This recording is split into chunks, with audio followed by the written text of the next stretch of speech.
So, makikita nyo, yung bench press niya, masyadong mataas. Delikado sumakit yung shoulder.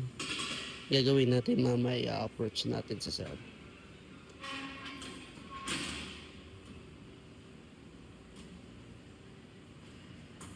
So yung pag-approach nito, huwag nyo sabihin na mali siya. Sabihin nyo na lang, sir, may mas igaganda pa yung bench press ninyo.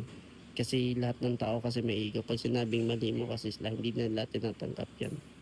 So mamaya, pagpunta natin, o sasabihin natin sa kanya na, sir, maganda yung range of motion mo, pero mas may gaganda pa yan kung ito yung technique gagamitin mo para hindi sila ma-open, hindi magalit, hindi ma-trigger yung ego.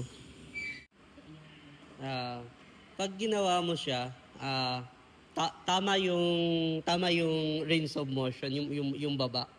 Kaya lang masyado siyang mataas. So kung mas maganda kung i-nipple line mo siya, kung nasaan yung bar, nandun din yung sa may nipple siya at itatama mo para mas safe yung shoulder mo.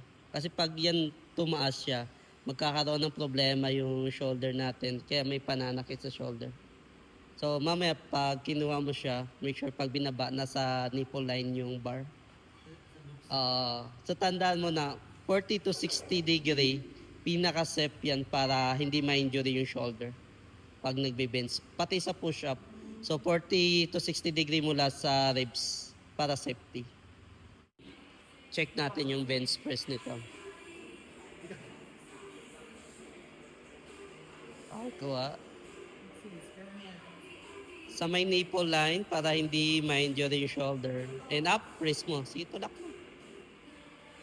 Yan, baba. Nipple line. Yan, and up.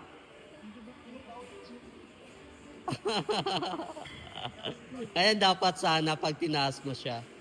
Pinaka-safe yan siya, tsaka pinaka-effective pagdating sa dibdib. Yan. Nice. So, yan dapat sana ang pinaka-safe sa